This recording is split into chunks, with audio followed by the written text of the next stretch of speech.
Hi everyone, my name is Jessa. So I've been working as a UX designer for a little over a decade now, and I've worked across different industries. Some of them have been Qantas, ANZ, and oh God, I've already forgotten where I work before, NBN, things like that. And at the moment, I am with 86400, and I am the design lead there, and I lead the team of designers there to design all of the touch points at 86400, and that includes things like the banking app, the website, and even non-digital sort of touch points like the debit card and the card carrier of the debit card, which is like a fancy way of saying, you know, when you get the mail and the card comes in, we designed like a really nice thing for that. So we designed those things in the bank, and today what I'm actually going to talk about is 86400's design journey, specifically my design journey with 86400 and how we became a customer-centered business. I'm going to talk about some frameworks that are really common, and then maybe some frameworks that aren't so common because I didn't really know about them and I learned along the way. So hopefully you'll be able to take what you can out of it and maybe take it into your own teams, or just leave it and be like, that was crap. So it takes a team of designers to launch and design a bank. A lot of companies are blessed with hundreds of designers and researchers. This was our design team. So I had Darren, Nick, and Sarah with me, who are extremely multi-talented designers, way more talented than me. And we designed all of the touch points in the bank. Because it was just the four of us, we had to learn to become really intentional and lean about the decisions that we were making in order to launch the bank in time. And I'll be talking about some of those failures and successes through this conversation. So 2 years of research went into understanding the Australian landscape and how Australians actually manage their money. And what we found was that people's relationship with money was very complicated and quite complex. And the reason for that is because we've gone from making 30 transactions a month to 300. We have 88% of Australians who have subscriptions and direct debits and memberships coming in and out of their accounts, and 65% of those Australians have more than one bank account with multiple institutions. So you can imagine a lot of money going in and out of several accounts, and it's really hard to keep track of all of that. And it's making Australians feel really stressed and anxious about their money. And that's something that we really wanted to solve. How do we help people feel on top of their money?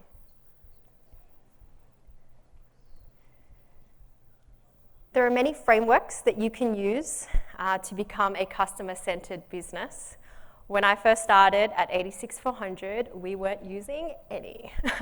So this was our original sort of earlier concepts. We didn't really have a proposition other than we wanted to redefine the banking interface. And that wasn't going to hit the mark, so that was very scary. Another scary thing was that we'd already started the build of the app. We didn't have a navigation. We didn't know what our information architecture was going to be. So it was there was a lot of conversations, hard conversations that had to happen at that point in time. But the big realization was that we weren't really solving the problem that we had set out to do. We wanted to help Australians keep on top of their money. We didn't want to just reinvent the banking interface. And we also wanted to have a beautiful app experience as well. So 3 months after I started at 86400, and then 6 months before we were due to launch, we scrapped the build. So that was interesting, and I'll talk about that as we go on. So the first thing that we had to do was look internally and set ourselves up for success. What we did was embed the design process into the product operating rhythm. What I like to think is that we embedded the product operating rhythm into the design process. Product managers will disagree with me, but essentially the point is they were one in the same. So our product design and delivery strategy were one unified thing. There are 100 ways to do this. We chose the double diamond. I've always liked it because it's really easy to explain to non-designers what the design process is. There's essentially 2 phases. One is that it's all about understanding who your customer is, what their needs are, and what their jobs are. and then prioritizing which of those jobs you should be ideating on. And I feel like that part of the diamond is really important because you could be spending millions of dollars building a product, designing something that is so freaking nice to use, but it has no use in the market because it doesn't have a need. And then the second part of that diamond is all about now that you know the thing that you're going to build, then designing it in a way that is easy to use, easy to understand, and really beautiful to experience. From there, we chose these 4 frameworks and techniques in order to ensure that we were constantly keeping the customer at the center of our decision making. So again, there's lots of frameworks out there, there's lots of techniques. These are the ones that we chose, and I'll kind of go through how we use them. So jobs to be done framework we use a lot, and I quite like it because it doesn't change. It's different to personas, which can be a bit abstract, and it's easy to explain to a non-designer and to business people what a job to be done is. So essentially, a job that I have is I want to get to work because I want to get paid. And there are different ways that I could get to work. I could catch a train, I could catch a bus, I could walk to work, although I'd never do that because I'm super not athletic.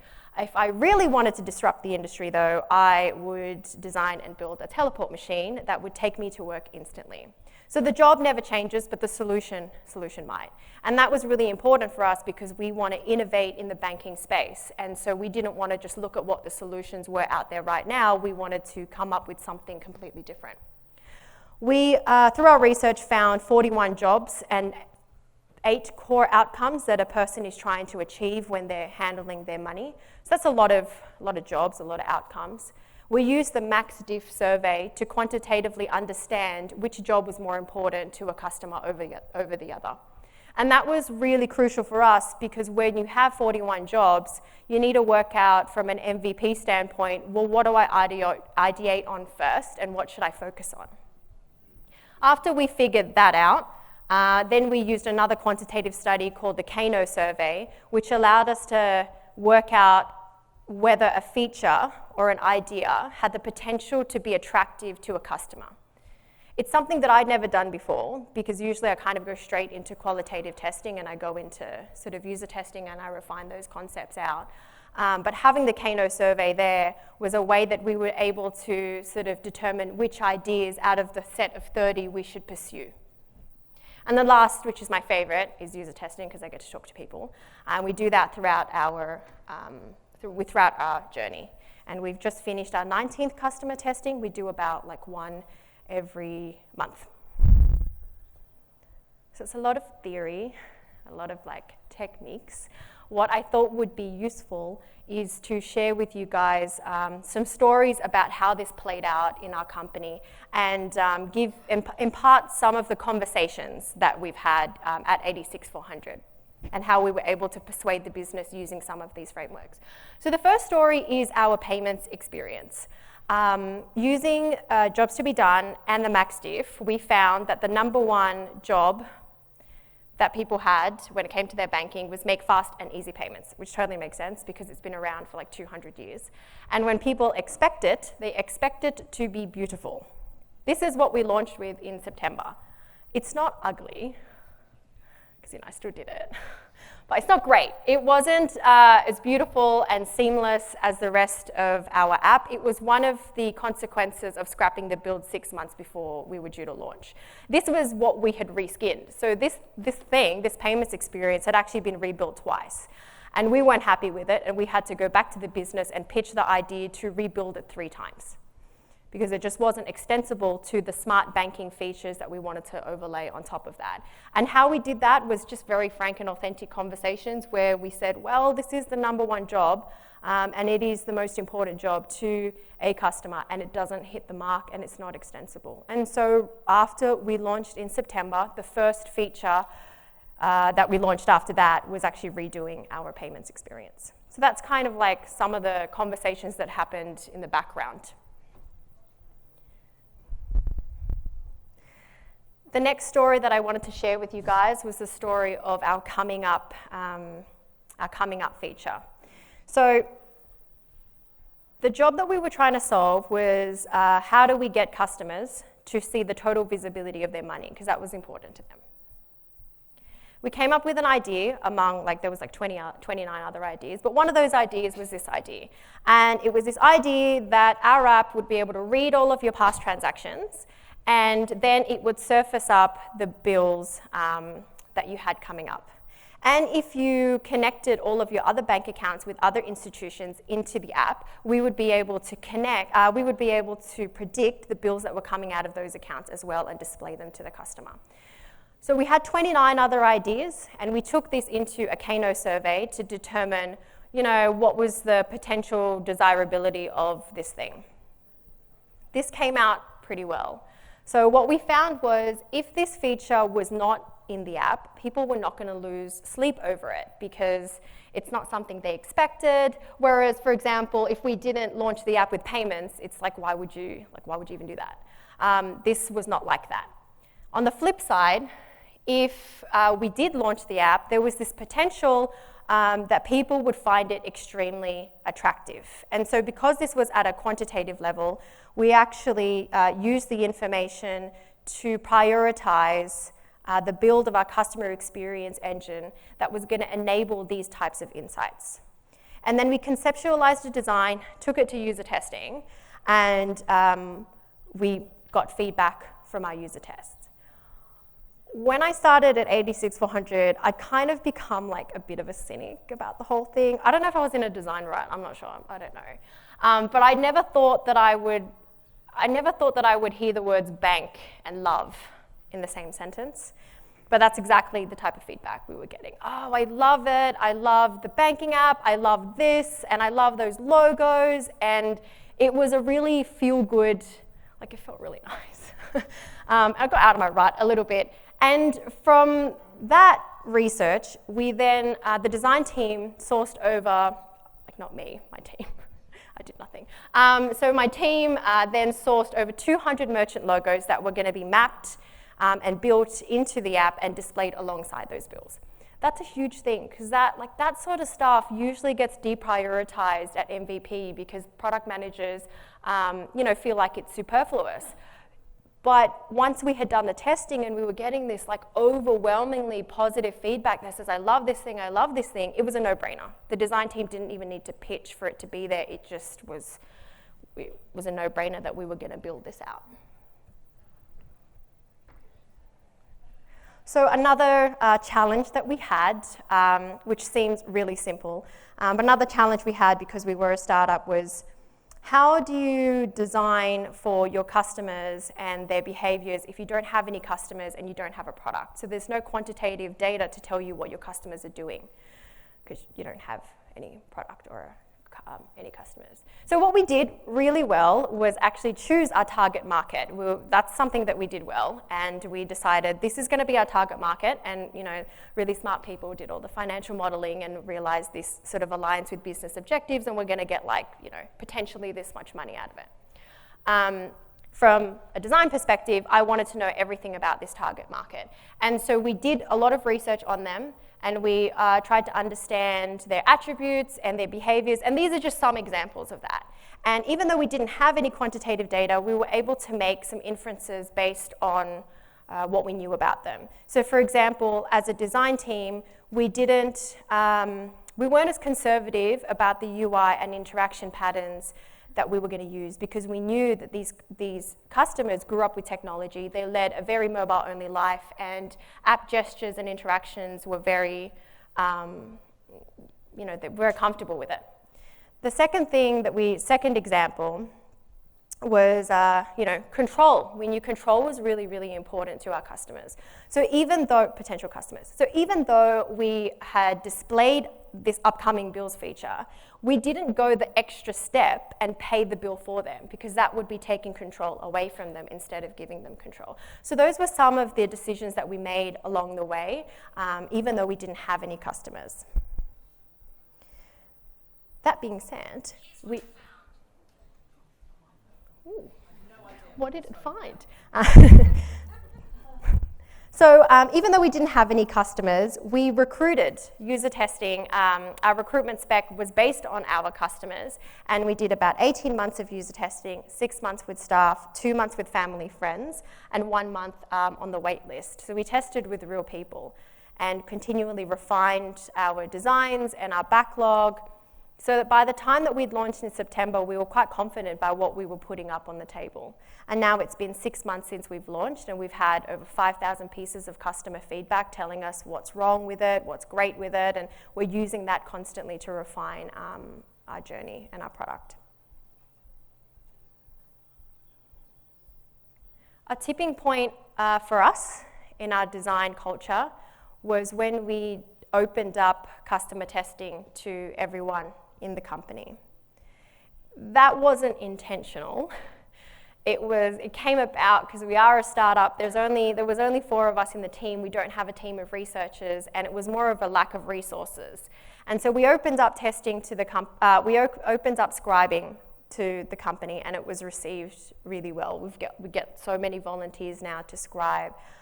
What was beautiful about it, and a really beautiful consequence out of it that I didn't foresee, in hindsight, now I get it, is there was a drive and unification within our company. So people were starting to become more empathetic to the customer because they could see the struggle that the customer was going through when they were using the app with their own eyes. And I don't think really you can get that type of empathy unless you see it for yourself.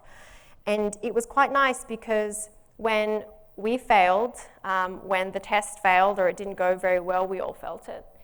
When it went really well, like the merchant logos and everyone loved the logos, we all felt that. And so it really unified us as a team, as a company. And then also it's just easier to design when you have a culture that understands what you do and why you do it. And a CEO that understands it as well. So he kicks people off now because he wants to go to user testing, which is quite cute. So we had our operating rhythm. We had chosen specific frameworks and techniques that worked for us. We had started also, so we knew who our customer was, and we had also started to create a design-centric culture. So now it was kind of about time to get into the designing portion of our product. And one thing that we needed to ask ourselves was, what is our design style and what do we want our product to evoke? And so we came up with these 6 experience principles. One was tailored to your customer and what they need and the jobs that they need to get done. Real-time and relevant to the context that they're in. Accessible, so we design for everybody. Transparent, we always knew we wanted to be a no bullshit type of bank. So we wanted to, make sure that we use language that people understand and not hide anything, even if it's at the detriment to us. Simple. So not just simple in aesthetic, minimalist in design, but also simple in the user experience. Making sure that each screen focuses on one primary job at a time and not dilute it. And the last, which is my favorite, is delightful. Design for an emotional connection between the user and the app. So on that, how we did that at 86400 was we coined this term called the shizzle tax. And it is a tax that we basically place on some features or products when we want it to be a little bit more sexy. So essentially, the shizzle is the sexy part of the app, the delightful part of the app that is so important, but product managers always deprioritize it because it's superfluous. But as designers, we know that this is so vital to creating that emotional connection between the app and the user. So what we did was coin this term, the shizzle tax. We actually didn't coin the term. It was an engineer who was like, oh, so you want to shizzle it? And I was like, yes, sir, that is exactly what I want to do. And so we shizzled certain features, and we were very intentional about what features we wanted to shizzle, because it's a tax, and designers, we want to shizzle everything. So it kept us in check. And then because we were kept in check, product managers and devs felt a little bit more comfortable with estimating those stories, and product managers were more comfortable with what we were taxing because it was aligned to specific brand moments. We were making sure that we taxed it in a way that we were going to get the biggest bang for our buck, if that makes sense.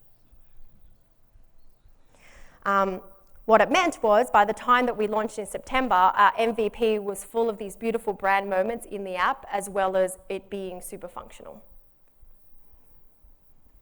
Another big challenge that we faced was our brand, interpreting our brand. So this is our color palette.